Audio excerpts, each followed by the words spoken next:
In this video, I'm going to show you how to replace the battery in a Nissan Juke key fob.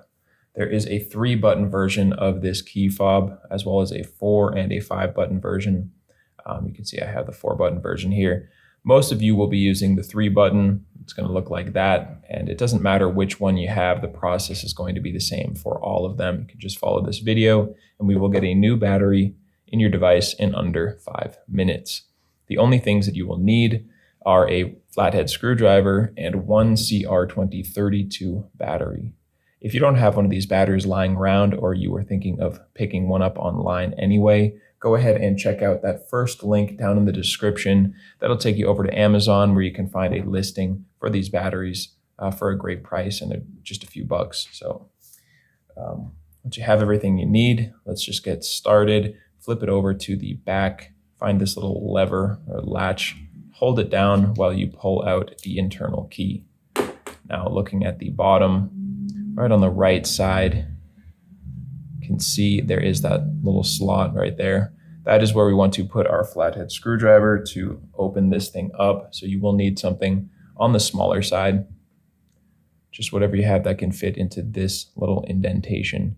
And what we want to do is just pop that in there and give it a twist, and that will start to open it up on this side. And from here, you can just slowly work your way down, twisting until it comes apart easily like that.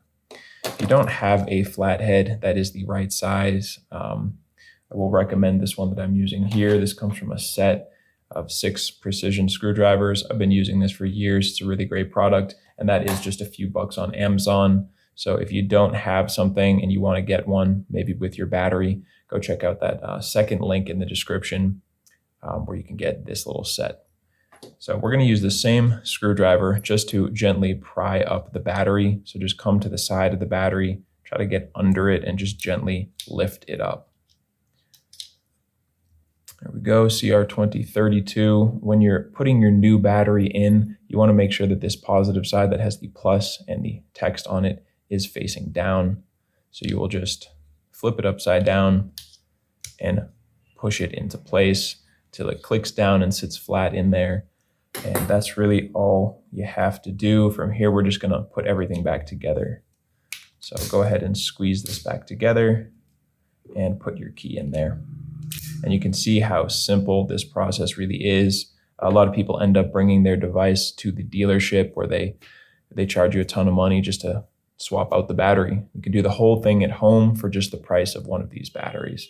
So I hope you saved some money. I hope you found this video helpful. If you did, if you liked the video, go ahead and give it a like, or let me know down in the comment section. And remember, if you ever need help with another one of your key fobs, you can come back here to this channel. We have you covered with tutorials like this one for the key fobs for almost every make and model out there. And you can also get all of this information and more over at our website, FobBattery.com.